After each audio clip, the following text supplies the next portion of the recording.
when the younger generation comes into the company, then that's really when this inorganic concept really comes into play. They're literally taking the private equity playbook and doing a lot of business, corporate development, roll-up strategies.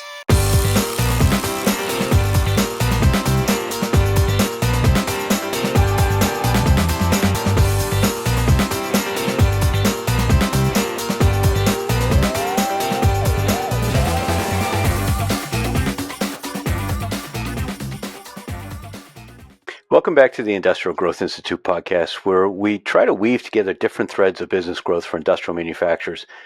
Often that means we're talking about organic growth with existing products or new product development.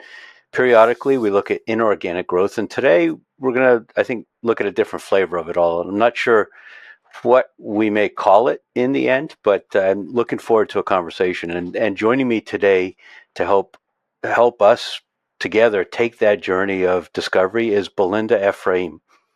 Belinda focuses on what she calls deep tech. I'm definitely going to have to get a clearer understanding of her definition of what deep tech is as we talk. But she brings a really interesting background. She's the managing general partner at TENSEUR Capital, which is a young VC firm where she's raising her first round to invest exclusively in scientific breakthroughs across energy, earth, life, materials, security, and space. Sounds like that covers about everything. We'll find out more. Belinda is also the host of the Neo Industrial podcast, which is how I met her. She explores the complex interplay between scientific innovation, industrial transformation, and human-centered technologies. In both of those roles, she draws on her background as an investment banker and her experience in structuring over $37 billion in Wall Street transactions, and also as an entrepreneur founding a personal care manufacturing startup. She brings a really rare combination of financial expertise and scientific curiosity, along with a contrarian approach that challenges what you might think of as conventional venture capital models, embracing longer 15-year horizons to properly nurture technologies and bring that transformative potential of technologies to market. She was recognized as a 2024 Leader of Influence in Finance by the Los Angeles Business Journal. She holds an MBA from Babson Graduate School of Business. And she also brings the additional perspective, kind of if you believe that having a broader set of interests can enhance somebody's business effectiveness. She's a certified holistic nutrition coach and a mindfulness practitioner. So be sure to hit the bell to like this episode as we get started, and please join me in welcoming Belinda. Thanks for being with us today, Belinda. Ed, I really appreciate this opportunity. Thank you so much for having me. Absolutely. All right. So let's start. Deep tech. What is deep tech? Well, I like to think of deep tech as a science, rooted in science. Whereas a lot of people think tech startups, that could be software, enterprise SaaS, crypto, gaming. The way I look at deep tech is really the scientific and engineering foundation that, now pioneers technological innovation. So we are a broad spectrum industrial deep tech VC firm. So we're not siloed, for example, maybe healthcare. We look across the board because we like to think of ourselves as generalists, but specialists. So I'm a non-PhD investor. But I really do have the scientific curiosity because I grew up in a household where my father was a civil engineer and my mother was a geologist specializing in botany. So plant sciences, and really just working within like systems and frameworks within the family household is just something that has really shaped my experience. So even though I have this strong financial credibility and expertise, I really enjoy science and how science moves the world forward, how science can really be disruptive in reshaping industries. And so that's really where I'm positioned to play. So we're currently raising our first fund, and we're looking to raise about $50 million so that we can deploy larger check sizes into these startups, just because of the natural progression, which is lengthy and long and complex when it comes to getting them from lab to commercialization and and scaling these businesses. So science is fundamentally important to what you do. I was at an interesting conference the end of last week where several speakers made the point that they think we've kind of had to blow off top in experts, and science will henceforth support humanity Mm-hmm. rather than dictate to humanity how things are going to operate. So starting off kind of at a big philosophical level, what's your reaction to that? You know, Ed, when I think about the future, because you almost have to play the part of a futurist in order to For sure. understand an opportunity when it shows up. And so when I think about the future of the planet, because these companies are going to be creating revolutionary type technologies, we are forecasted to be, I think, about 10 billion people plus on this planet. So that's an additional 3 billion people, plus the current challenges that we are facing. So when I look at the world, that's sort of where I try to operate from, and then backtrack and say, okay, what are the current technologies that are actually causing a lot of disruption today now, such as AI? And because of that acceleration, see, unlike the internet, when the internet first came online to the masses, it took over a decade to really gain its legs. But what we're seeing here with AI is that AI, almost every 3, 6 months, there are these technological advancements.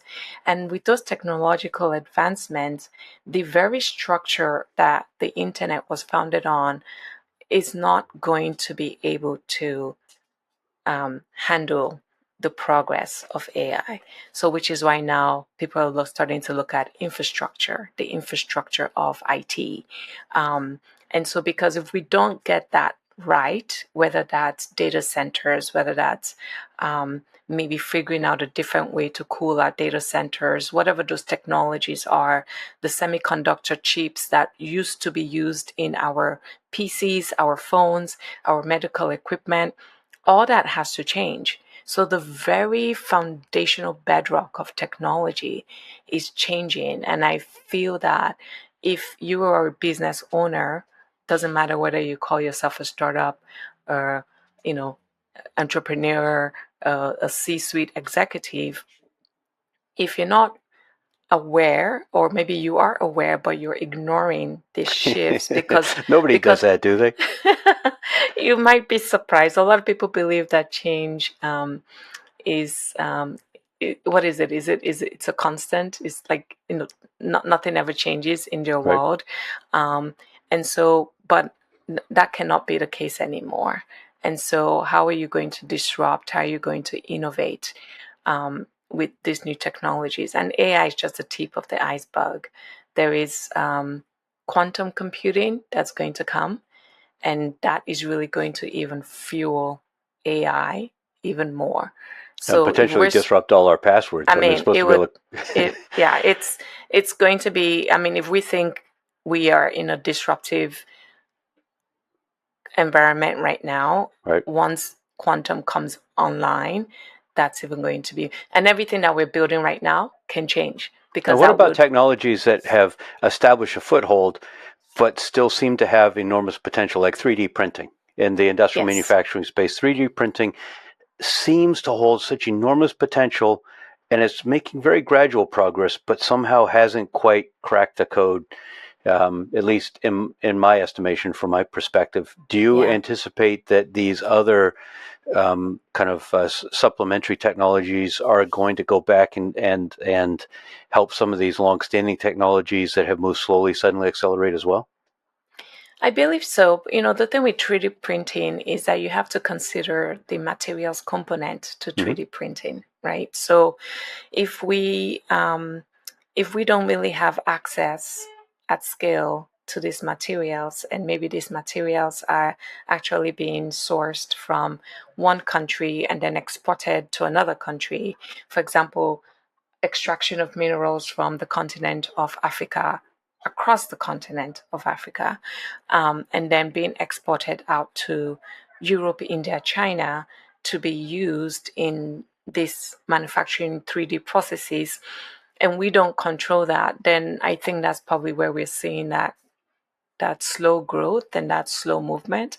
But But I believe, maybe we've also got the opportunity to, instead of progressing in a linear way. I mean, I spent a lot of time in India, and when I was in India, one of the things that was very clear to me was that instead of installing landlines everywhere, which they simply couldn't do, they didn't have the infrastructure, it wasn't going to happen.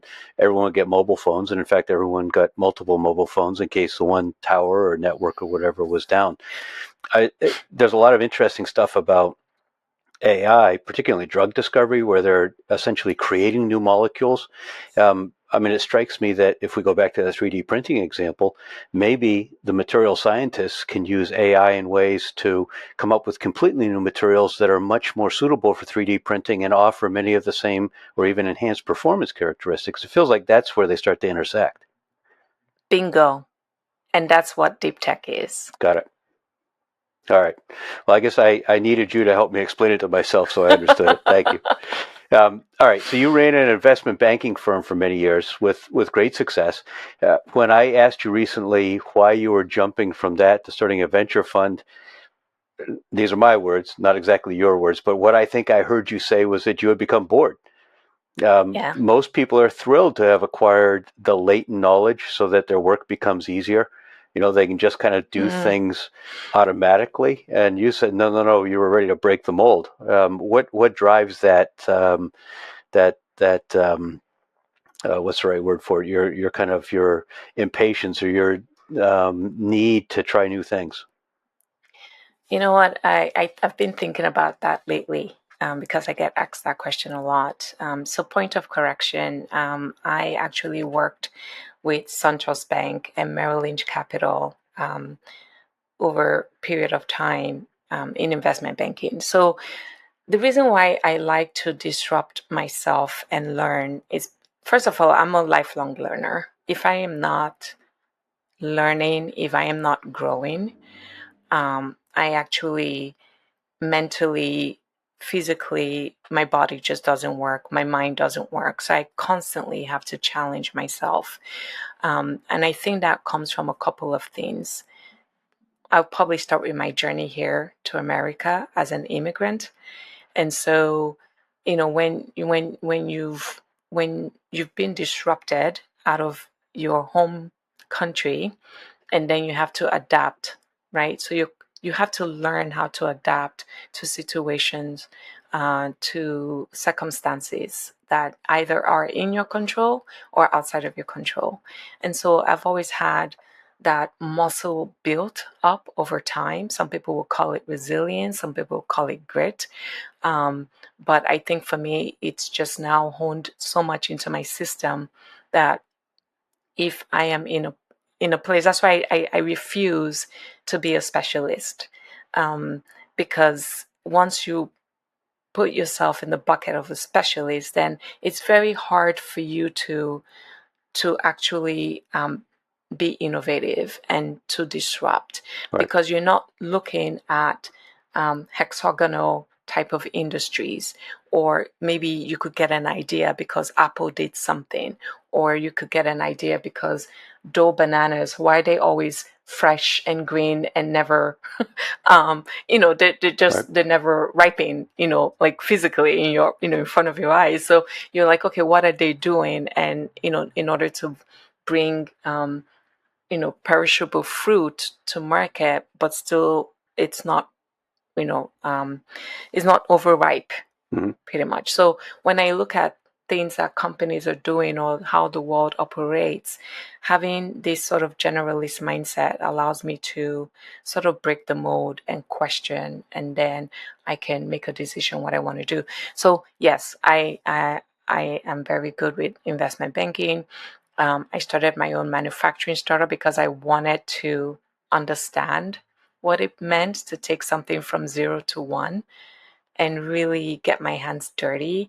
I'm also very scientifically curious, and so that allowed me to actually work with a cosmetic scientist, teach myself, and he taught me. He's actually a French cosmetic scientist, and so I was able to create proprietary formulas using the EU cosmetic standards, which are significantly better than the FDA cosmetic standards, and also create this company. So to build something from scratch is something I've always desired. And now I'm taking all of these experiences, so 25 years of career, of working, and now saying, okay, what am I going to do with this knowledge that I have?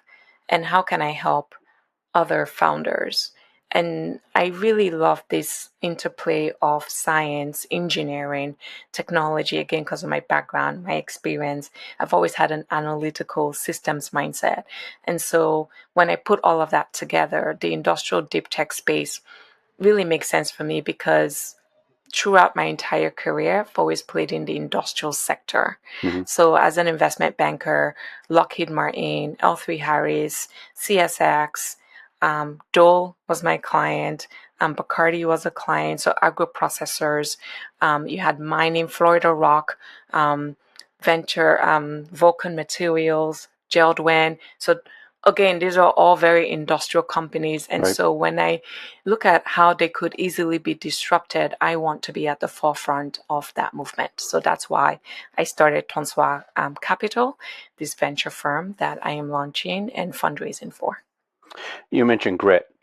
There's a lot of stories in the news lately about the hours that investment banking associates work. I think you started in the early 2000s, but you didn't start until you had 4 years working overnight at the Marriott after you had immigrated. You had to start somewhere, and that's where you started, and then worked all day after that, working on getting your degree at night. I assume that you are, what's the right way to say it?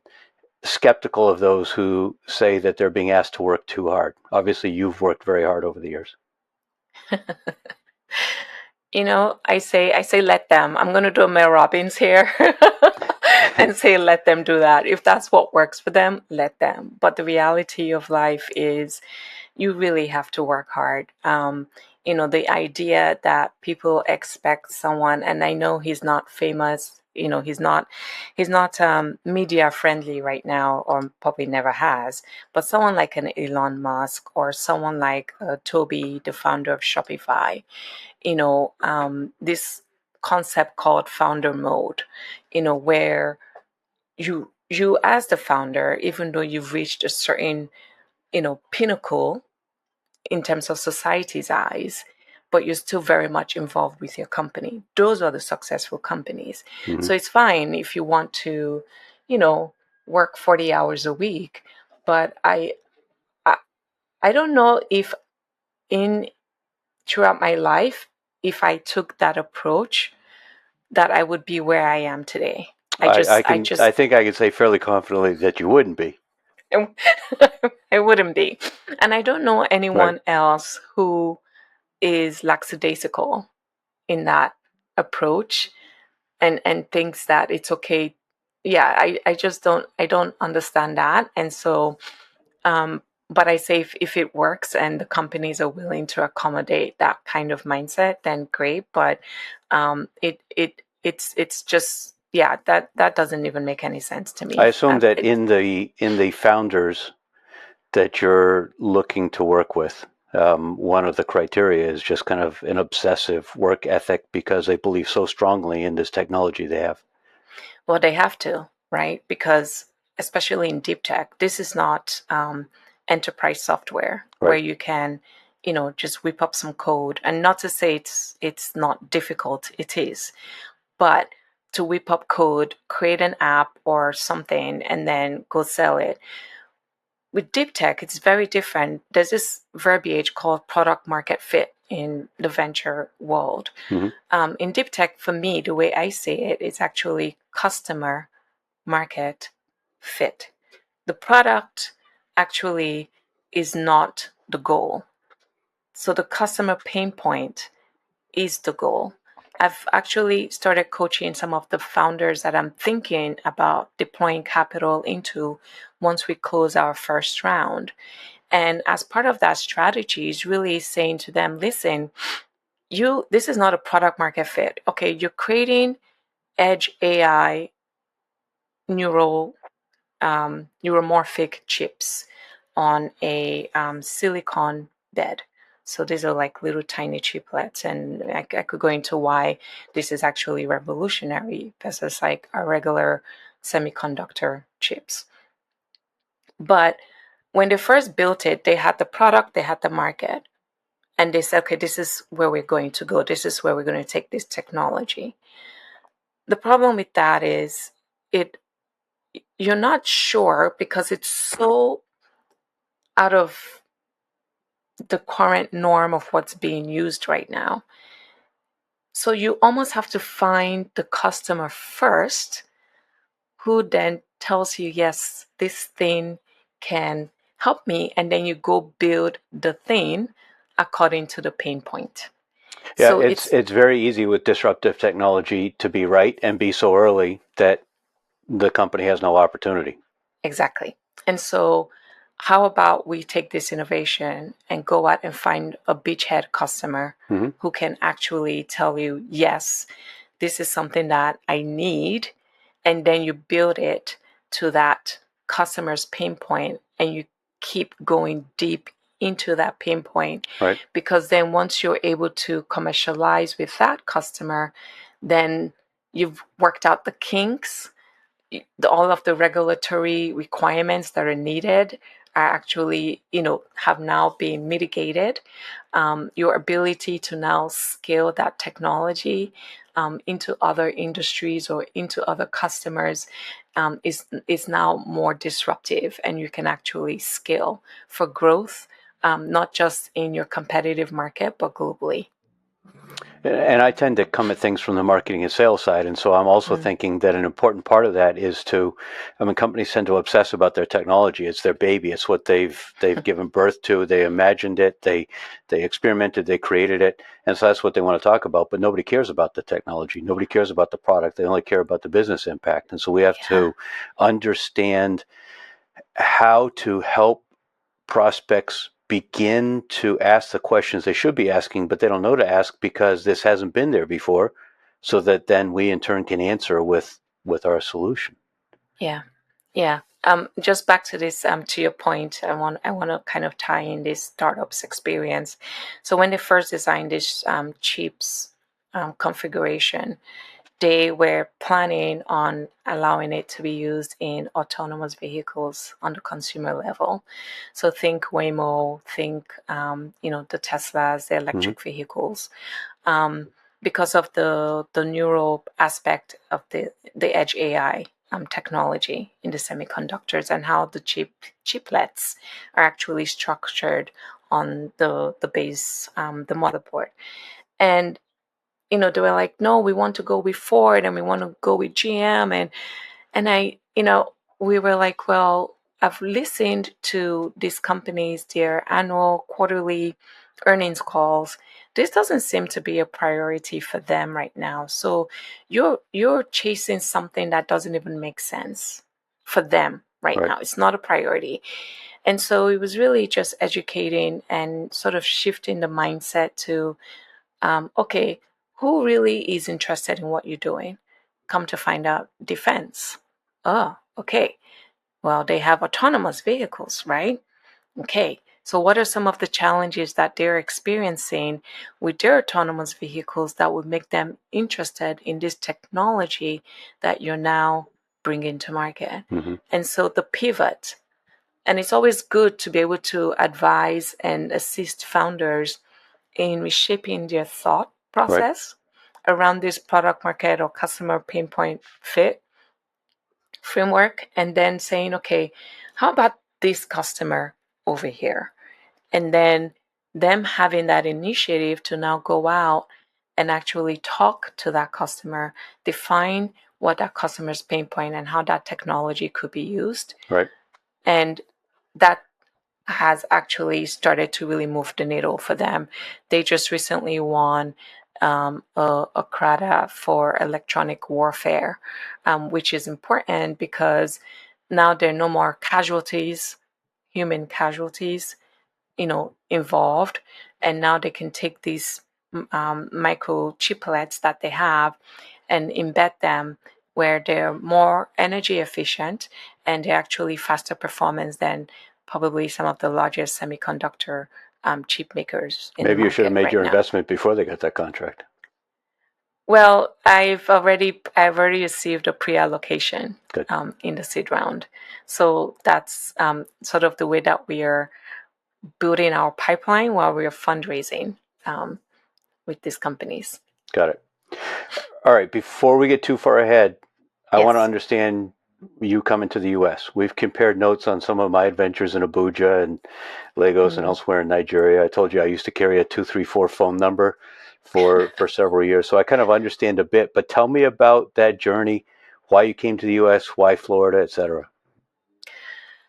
Oh, Ed, this will have to be another podcast episode, I All think. right, the short version. But I will shorten the storyline.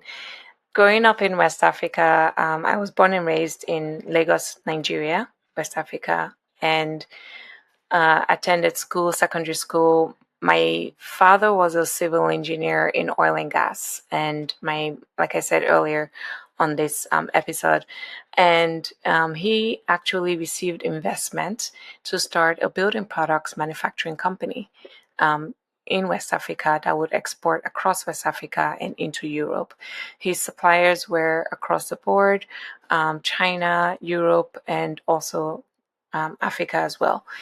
And growing up, we had a home in the Florida Keys at the time, and so we would always, for family vacations, travel. So I've kind of consider myself being raised on 3 continents and having lived in, I think, 15 cities Wow. at counting. And so that is sort of my background. And due to a political regime change that happened, uh, everything had to get shut down, and my parents had to flee the country to America at the time.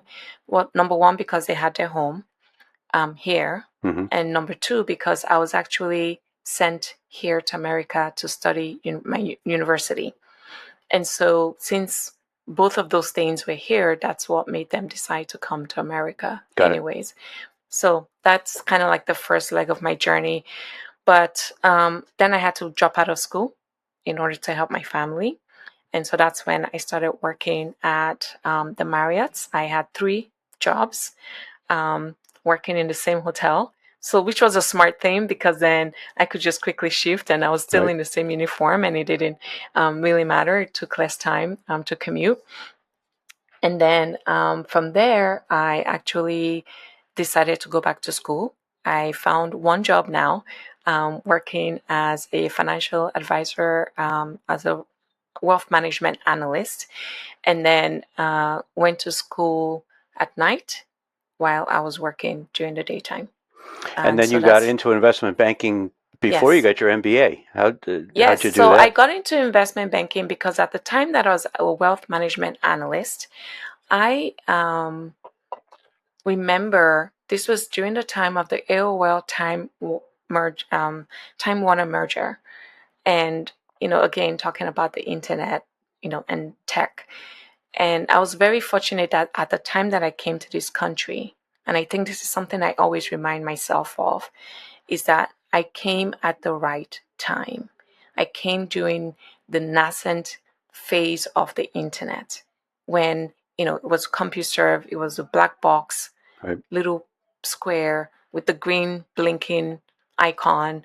And you had to actually code in order to access the internet, right?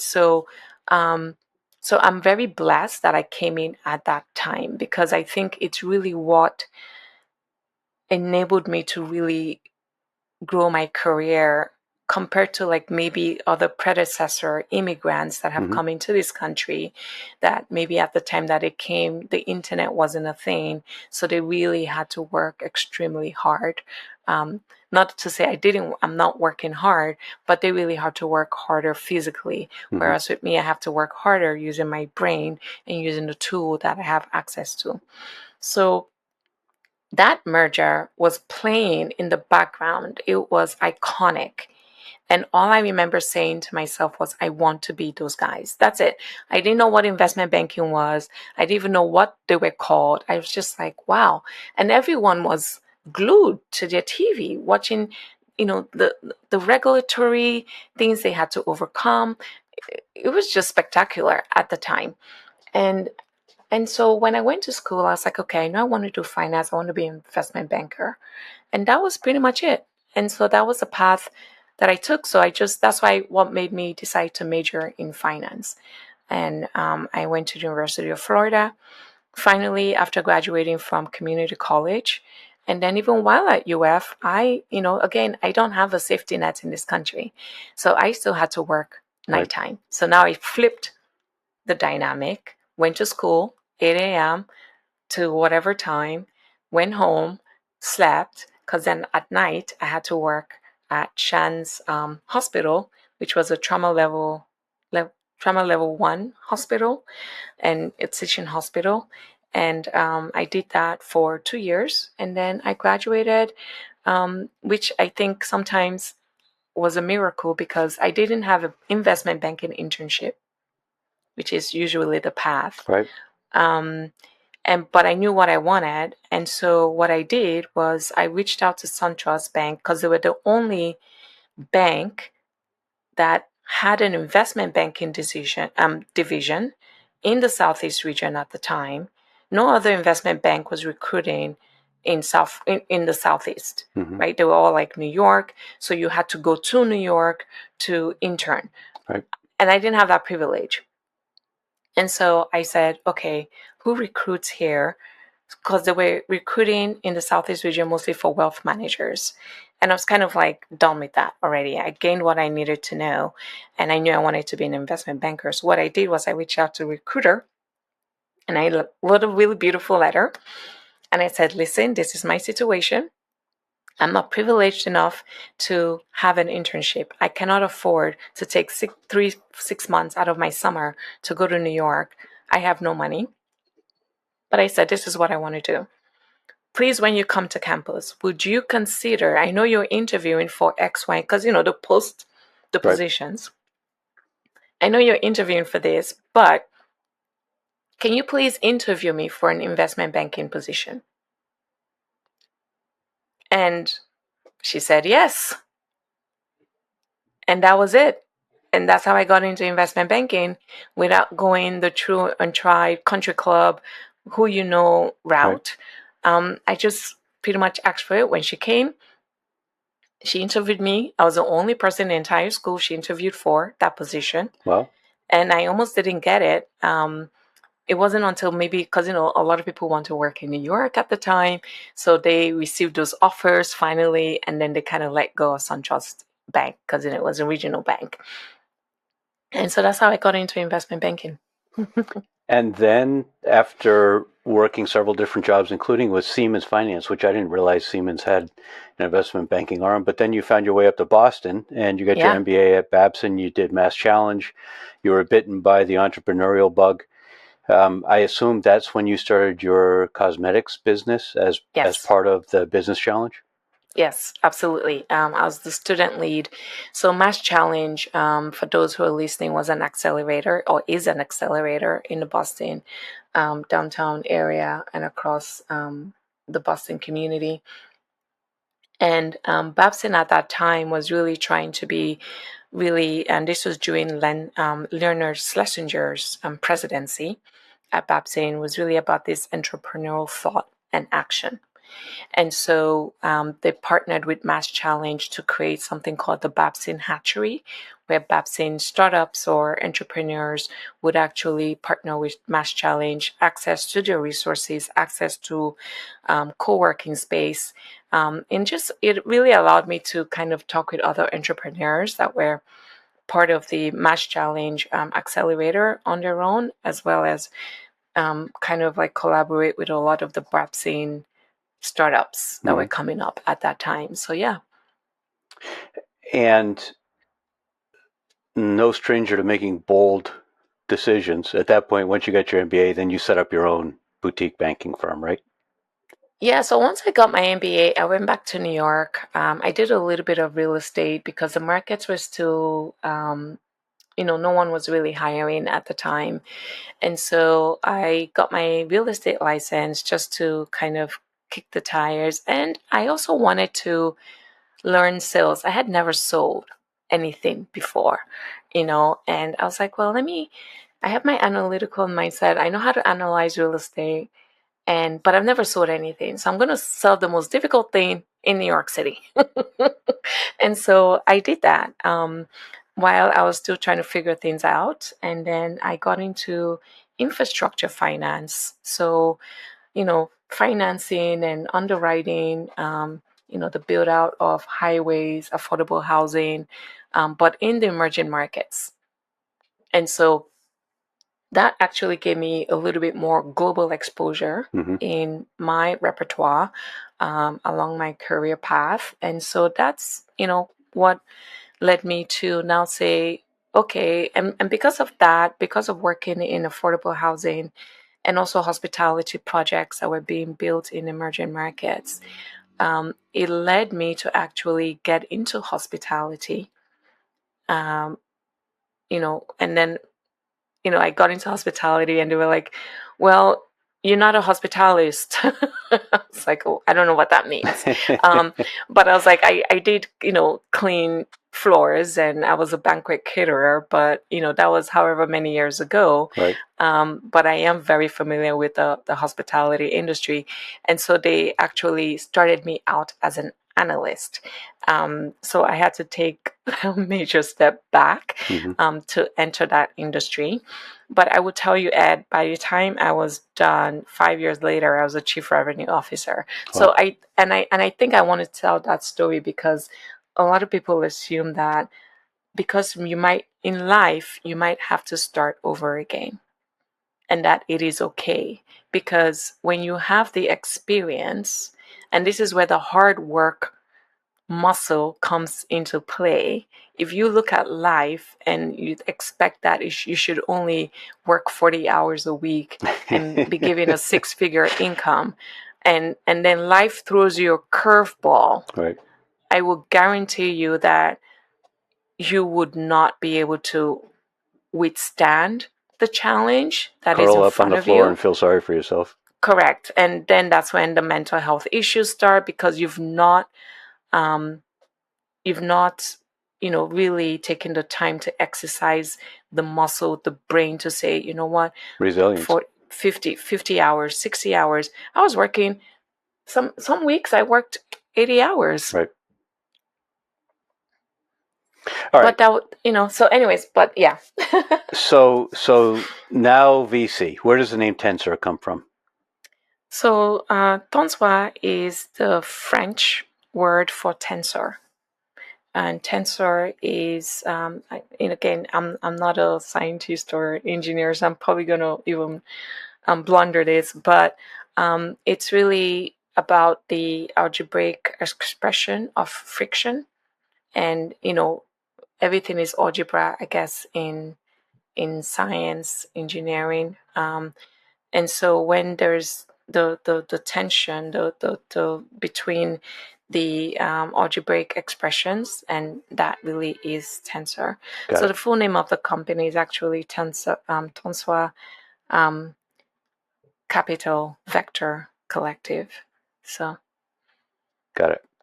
And along the way, about I think maybe a year ago, you launched a podcast. What prompted yeah, that?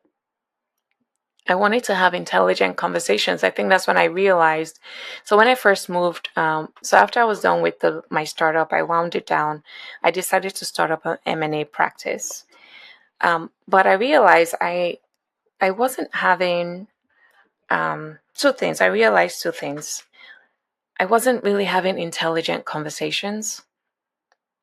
And the second is that my network, I have a very strong network of founders versus established, baby boomers Right. in my network. And so there was this, I felt like I was walking two worlds, right? So my network are founders. They all came from Harvard, Penn, Yale, INSEAD. Then they all went to work for PwC, the top 4 accounting firms, top 4 investment bankers.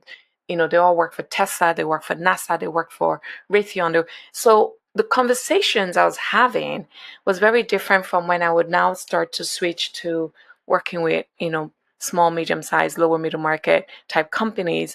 And there was this huge disconnect for me. Mm-hmm.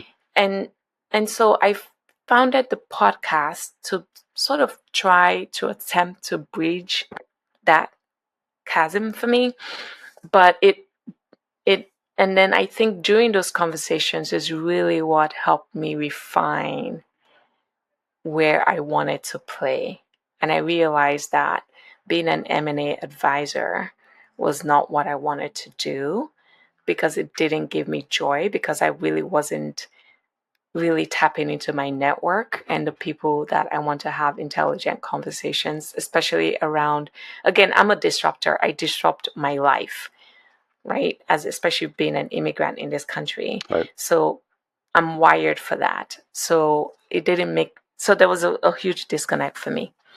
So you've sourced some interesting guests, I guess, from that network. A lot of them have those Ivy League, MBA sort of backgrounds, the big consulting firm, big accounting firm background, and their founders. When you have one of those folks on your podcast, what are you hoping the insight is they're going to deliver for your audience?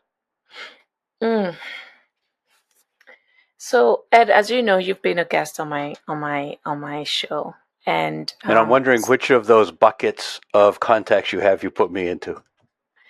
The experts. I put you in as the expert because here's the thing I'm realizing. So when I look at my founder profile, they're actually over the age of 35. And it's not intentional, but I'm finding that, especially with deep tech, a lot of these are seasoned experts, mm-hmm. right? So they're coming from the Teslas. Tesla is not perfect. Raytheon is not perfect. None of these companies are. So there are loopholes that they're not seeing in terms of innovation. Now, these young people still, but they're not Gen X. They're not Gen Zers yet. They're Gen Xers and millennials. Because they've worked, they have a bit of savings, right? So they are more willing to do the work to get to proof of concept. Whereas just coming in with the idea or the scientific idea. So we don't invest in the idea stage. Right. We actually require proof of concept, something tangible that has been vetted through sweat and hard work. And then that's the kind of capital that we will now come in. So we're finding that our founder profile is 35 on average. Did that answer your question? Not entirely. So thinking about when you have a guest on your show, you Yes. explained that part of what your show does is helps you think through topics through those conversations, Yes. but presumably there's something that you want to extract from them or help them elucidate for the audience so the audience has a meaningful experience. Okay, so thank you for reminding me about that question, Ed. So the way I approach my podcast is I always think there's genius in people, right? And a lot of times I don't give my questions. So in other words, my podcast is not scripted, mm-hmm. as you know. I might give general categories of topics because I'm finding that when I allow the person to breathe a little bit, so a lot of my podcast episodes are an hour long plus, right? So when I allow them to breathe a little bit into their genius, that's when the elucidation I'm probably mispronouncing this, but I mispronounce my words because I try to use American phonetics, but then I struggle with my accent. So that's why sometimes I might mispronounce words. But that's where the genius comes into play because I allow it to breathe. And then I just ask random questions. And then that's sort of like how I like to approach it, because then the conversation is authentic, right? And it really allows my guests to bring their best self. Incidentally, I realize that you're much more circumspect in your online posts than I am. You're able What does that mean? to mine my post for some potentially problematic things I had written in the past and kind of hit me between the eyes with them. Fortunately, there was, I mean, I was comfortable with everything. You're much more reserved. Mm, like when I'm a podcast host. No, when you're posting online. Oh yes. Oh, I think I have I have nothing. I am very opinionated, but I've also learned that it's okay to not always be that Right. opinionated without it, because a lot of people I'm finding are very easily offended, um, because it's really about how they feel and their rightness. So let's offend somebody. What's the most controversial business position that you hold right now? Oh boy, should we talk about tariffs? Okay. Is that one? Is that something that we could talk about? Sure. Listen, with the tariffs, with what's going on right now, okay, let me preface this by saying I haven't had a TV in my home in over 20 years. And because I've boldly chosen not to be influenced by the media. And it allows me to think things through critically. And so the first question with everything that's going on with the tariffs, and I'm the kind of person where, and maybe because of the upbringing that I had and the political issues that we had growing back, when you live in a country with militants, governments, and governments that are corrupt, and you have to learn, watch your parents navigate that, and you have to navigate that, and then when you come to this country and you see the benefits, it's not perfect, but it's definitely better, right? And so I look at things pragmatically from that perspective. So fine, okay, we have these tariffs, everyone's up in arms, and rightfully so. Rightfully so. But is this the first time that we've had tariffs like this? Do you know what I mean? Like, is this? I think, wasn't it in the early 1900s where there were actually even steeper tariffs than what we're currently seeing? So those are the kind of questions I ask myself. Number one. Then I say, okay, number two, what happened during COVID? COVID was almost what we're seeing with tariffs, but it wasn't tariffs per se. It was a virus, and it upended a lot of businesses, including those that have large supply chains, right? So if what happened during COVID, and I know it's not the same, but just hear me out for a second. If your supply chain, if you manage to survive COVID-19 as a business owner, especially in the industrial sector, where you have supply chain issues, you have manufacturing, you have labor issues, and that really did a double whammy for a lot of businesses. And you managed to survive. You should have, at some point, figured out a way to make your business resilient against those kind of external regulatory type of Right. nature of God kind of events. If then you were not able to bring in your products from China in 2020, then this is just 4 or 5 years ago. So we're not talking 20 years ago. This Right. is just very recently. And you're now struggling to figure out how this is going to impact your business. Then I have sympathy, but I don't have sympathy, because I think it's something that should have been thought about. Like, how can we disrupt ourselves Right. to not have to, in other words, how can we build our business to incorporate the possibility of disruption, Right. whether that's regulatory, or I can't make any more acquisitions past this size, or my supply chain. Okay, I need to find manufacturers here in the US. Okay, they're not here, or maybe they don't go to scale. How about maybe working with them to actually go to scale? I don't know what the problems are, and they're numerous, Mm-hmm. but I also know that there are businesses out there that actually are thriving. And you also know On that there are going to be problems. And so whether you're doing it intentionally disrupting your business model or tabletops or whatever the case may be, at least thinking through. I mean, Yeah. Eisenhower said that the plan may have little value, but the Mm. process of planning has enormous value. Mm.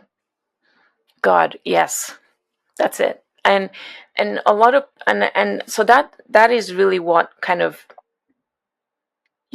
that's my opinion, that I probably will not put on social media. All right. Well, we'll see. When I put it into Opus, if it clips that piece out, maybe it will be on social media. Maybe. All right, let's talk about growth. Let's shift to Okay. this conversation of growth and something that I think ultimately is kind of at the intersection of your banking and your VC efforts. And for context, I'd say lower and middle market industrial manufacturers, in my experience, don't often think of inorganic growth as an option. Certainly, companies in that size range, if they're sponsor owned, if it's a platform, they go into it expecting that. But that family owned business that was started 50 years ago that's still owned by the family, typically they don't. So, what's your advice for, say, 50 or $100 million privately held, family owned industrial manufacturing regarding corporate development? So a couple of things. You could either buy the companies, the tech startups, or you could partner with them, or you could build your own capabilities internally. But oftentimes, to your point, it doesn't make sense to build it internally because that's not the company's wheelhouse, right? And so they either have to buy and or partner. And in those situations, I think it's very important for the company to really understand what they're good at and what they're not good at. Um, Corporate development for privately held companies is actually a critical factor to, and a smart way to increase enterprise value, especially when you've hit that plateau and you're trying to innovate or you're trying to enter a new market. Then why don't boards and families and executive teams think about it more often? Or am I wrong? Am I just not hearing the conversations and they're all thinking about how to do that? So you, Ed, as you know, we can have $100 million business that doesn't even have financial records, Mm-hmm. right? Like we know this in our work. So if they don't even have audited, if they don't even take the initiative, because for whatever reason, to audit their financials maybe once a year, um, and create a professionalized company, then it's going to be very hard to have that conversation Sure. about disruption, about corporate development, because the very fundamentals, the very business fundamentals that are needed are just not there, even though they're making $100 million Right. in revenue. So it really takes a mindset shift and the ability to be open. So if you've built your company around that, to be constantly on the lookout for innovation, not just organically, but it's okay. You know what? We feel we've tried everything. I always say, take your pain point, that company that really wants to expand and really tap into what startups are doing, is to find a pain point within the company that you've not been able to resolve, and then try to find a solution out there. Um, and I feel like the startup connection with these medium-sized businesses needs to come together. Um, I know a lot of people will say, well, startups, I don't want to work with them because they're always asking for equity. And it's interesting because I actually have a story. There's this second generation electronics contract manufacturer. She just inherited the business from her father. And again, with the tariffs, with what's going on, that's really causing a lot of friction in her business. The beautiful thing is she actually is now partnering with tech startups that are actually looking to say, hey, listen, we need help prototyping. We will pay you because we're venture backed, right? We have the capital, we have access to capital, but we need you to help us sort of like create, like just low scale type of product that we can actually demo and use with the potential that that could actually be additional business. But for her, she says to me, she's like, you know what? I never really thought that I would be doing this. Right. She goes, but I've now had to really start to rethink what could my business model be instead of me chasing after the larger, accounts, collaborate with these startups to help, contract manufacture whatever electronic thing they need. Mm-hmm. And then if that relationship is now built in, and when they're ready to actually scale, then I'm right there with them. And so how can businesses be open to that agility when Right. it comes to their business? So it feels like we're overlapping some topics. So let's take that Avatar, that $100 million industrial manufacturing firm, 50 years old, second generation operated. They could go and find a competitor or a similar company in a different geography, or an adjacent company with a technology they think they can sell to the same customer base, those kinds of things. And let's say they acquire a 20 or $50 million company and bolt it on. Now they could also have their own internal R&D, with the idea that their own internal R&D is going to do new product development. They probably wouldn't set a 3M kind of a target where 30% of revenue comes from products that didn't exist 5 years ago. And often in that kind of company, my experience is that the R&D roadmap tends to be a product line extension, not disruption or innovation. Yep. So then where I'm thinking with your experience, maybe another way to look at it is, what if that $100 million company basically set up their own internal VC firm? I mean, many large companies do that routinely. And so how about if they set aside $1 million a year for a couple seed stage investments, maybe not even acquiring, but investing in these technologies, spreading their bets. Have you seen anybody in that middle market space doing that kind of thing? No, but I know, I think it's HG Ventures. They're a privately held company, I believe. But no, it's not common. It's mostly publicly traded companies that are actually setting up their own VC funds. So the thing with that is, one has to be mindful because a lot of times it's really there could be a lot of misalignment with that. You might think, okay, we're going to use it so we can disrupt, but it almost becomes becomes misaligned with the company's strategic vision Okay, moving so forward. obviously something that the board and executive management and whoever's running that VC effort have to manage. How would you, if you were advising them? I mean, you're doing it yourself Mm-hmm. in some ways. If you were advising them on how to set that up and run it, what would the framework be that you would say they need to have to make sure that they're looking in the right kinds of places?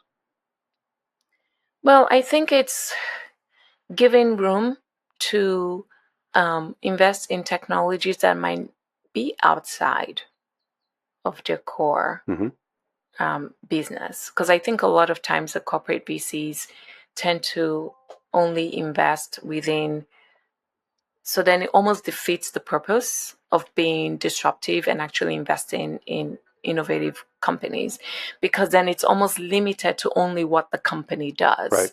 And so um, there's no perspective on anything outside. So for example, if I have an agro processor client and they're like, okay, we want to form our venture capital fund, corporate VC, going to throw $100 million in there or 50 million, whatever the case may be. What tends to happen is they will only invest in the ag tech space, right? Like, so there's, so the, but an ag tech company could be a biotech company. Mm-hmm. And again, I'm reaching here, but it's possible because of the, the ingredient element, um, what kind of technologies are out there that now our ingredients can play in. But because you're only looking at ag tech, then you sort of miss the point versus looking outside the periphery. So I think that's where the limitations of corporate VC can happen. And that's where that misalignment can occur, because then you're not really investing in truly disruptive technology that can actually disrupt the business itself. It's more like trying to bring in like a private equity playbook and do a roll up. And so then it's really not venture capital. But of course, the culture could be. I mean, maybe it doesn't need to be disruptive, but it needs to be at least an adjacent extension, not just kind of their same product roadmap, but using that ag processing company.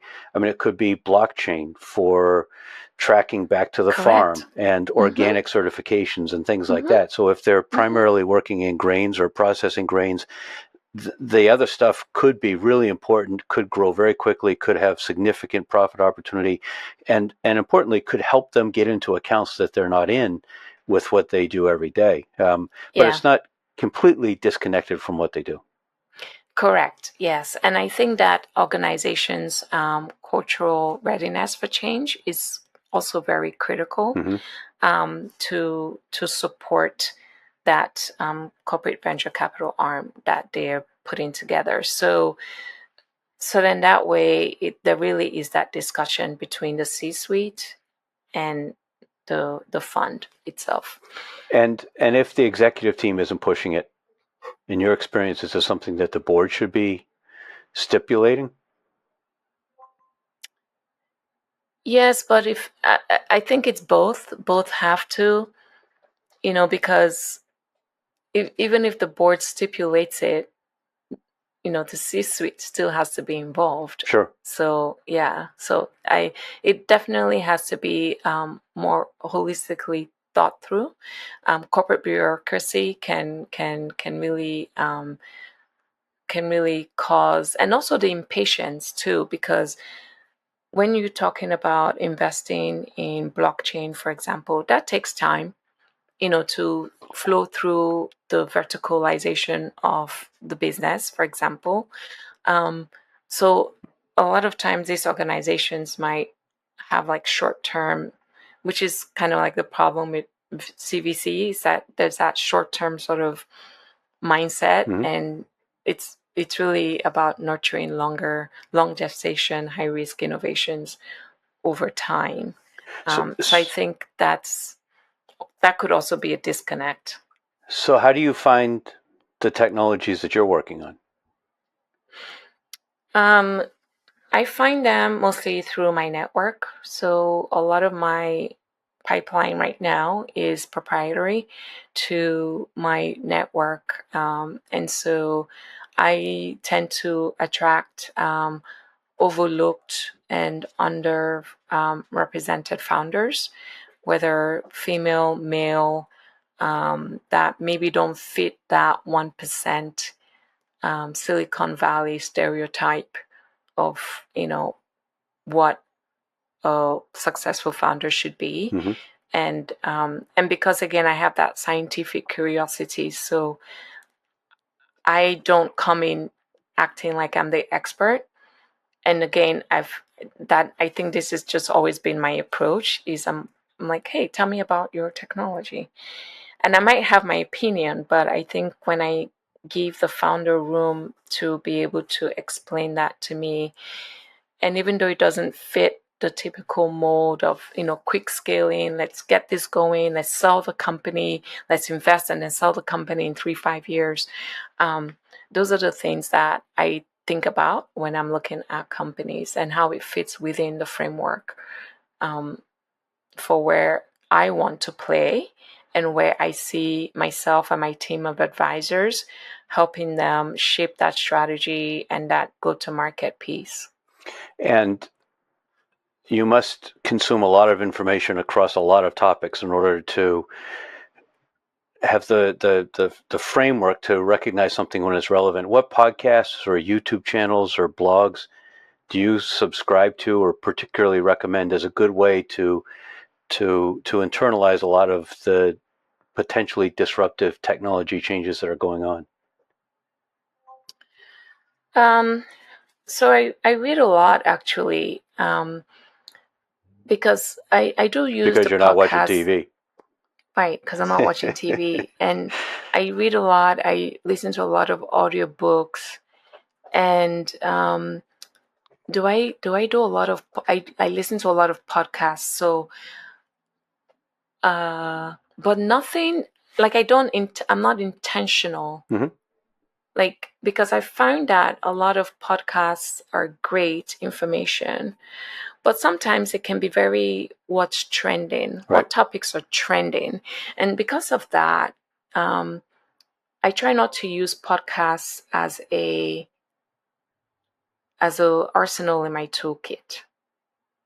So I mostly read, and then I mostly look at news. So I'll follow, like, Nvidia, um, Microsoft, just to see what you're doing. Mm-hmm. But then it allows me to, then I take a step back from all of those things. So the books, audiobooks, following the companies directly, people who are doing things out there. And I also have my Google alerts for certain keywords that I'm looking for. And then I take a step back. And so when I look at a company, I'm able to say, oh, I get it. I get it because of this experience, or I learned this. Tell me more about this, because I was curious about it. I didn't understand it. Can you tell me how that fits in with your technology? And so then that allows the conversation to open up, and it allows me to see, okay, how can I not just only invest in this company at the seed stage, but now how can we actually help to create the moats Mm-hmm. around it from a strategic perspective?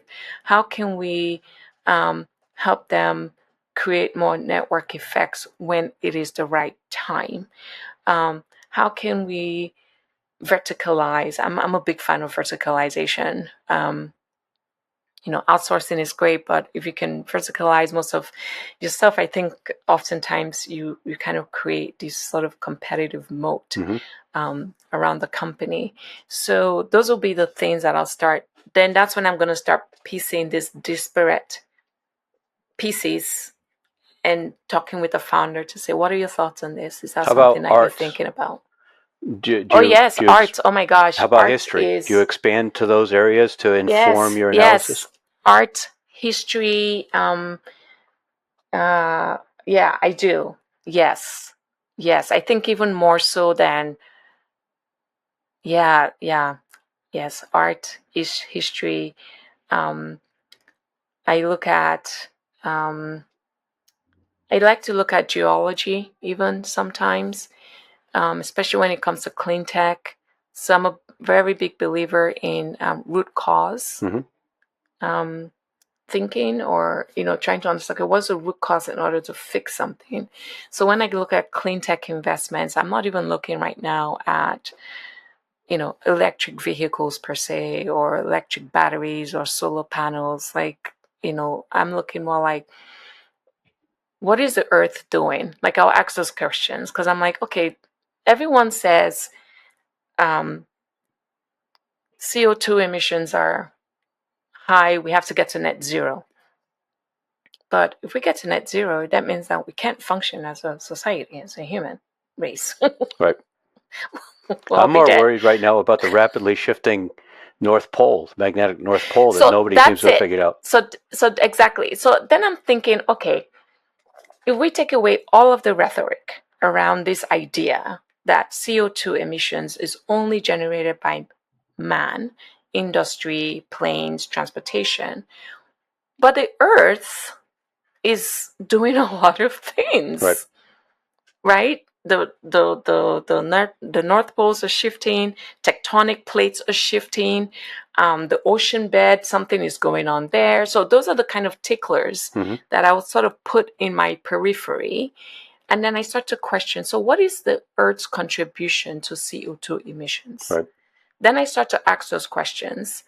And then it allows me to sort of really spot the right innovation because I've been thinking about the Or people that contouring are questions. asking the right questions are focused on the right things. Right. You know, it may not even be the technology itself, but the way they're thinking about things gives you some insight. It gives me some insight. Speaking about the way you think about things, obviously you have an international perspective.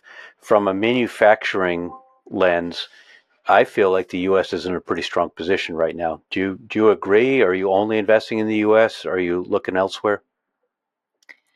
Oh, you know, from a manufacturing perspective, if you look at the U.S. Since the early 1900s to today, there's been this sort of split. I don't know how to explain it like that, right? Where services, professional services are like this, Right. and manufacturing is like this over time. Certainly So in I terms of think, employment, to some degree in terms of the contribution to GDP. correct. So I'm talking specifically about contribution to GDP. Okay. And so if as a society we're not producing our own goods, then there is that imbalance which we're seeing obviously in the trade deficit. And I feel personally that American manufacturing really needs to be, there needs to be a resurgence around that. It doesn't really make sense that we have the IP, we have the know how, and then we actually outsource the IP and the know how to the point that it's actually very detrimental to us as a society. Right. And so I'm a big believer in the manufacturing in the US. If we are serious about what we're trying to do here, I think that we can definitely take that back and really become a much better society for it. I think a lot of people agree. How do folks get in touch with you? TENSEUR Capital, TENSEUR I'll put that link in capital.com. the show notes. They can also find me on LinkedIn, but I actually want to shout out a couple of startups if people are interested in, just maybe reaching out to them directly or reaching out to me. There is another VC firm called Refashioned Ventures, and that's REFASHIOND Ventures. And they actually specialize in industrial transformation and supply chain. So all of the startup investments that they back are actually along this thread. And so I want to give a shout out to Diagon. Diagon, and I'll give you all of the links, Ed. But Diagon is a marketplace platform that works with manufacturers of batteries, so battery manufacturers, and sources the equipment, so the actual industrial fixtures, I looked at that while I was preparing for this, and honestly, thinking about my clients who sell machines, the idea of somebody trying to completely use basically an AI agent to acquire complex equipment with sophisticated capabilities is It's an interesting question. I tend to be biased. I don't think it's going to work. I don't think it should work. I think companies will try it and be disappointed, but I could be selling it short. Yes, but I do agree with you. However, they've actually been quite successful, really working with battery manufacturing equipment um, providers. So pretty much they actually have the relationships. Mm-hmm. So they procure, so it's almost like a human in the loop AI type of platform. And so they procure the manufacturing equipment, mostly sometimes new, but they also do sort of used, Right. softly used equipment. And and that's really what they sell on the platform. This is actually a former Tesla Right. executive that came from Tesla. Another one is the microchip Edge AI company that we are actually looking at. And they are Lola Vision Systems, and they are actually working mostly on the defense side of the business. Another one is Byte Data, because I know someone was looking for especially with the tariffs, right? Constantly changing, right? Sometimes they're 90-day extensions Right. or 60-day extension. Prices are going up and down. And so they're actually a trade compliance landed cost calculator. And so they are doing that in real time to assist complex trade compliance questions, especially around tariffs. So, and that's BITE data.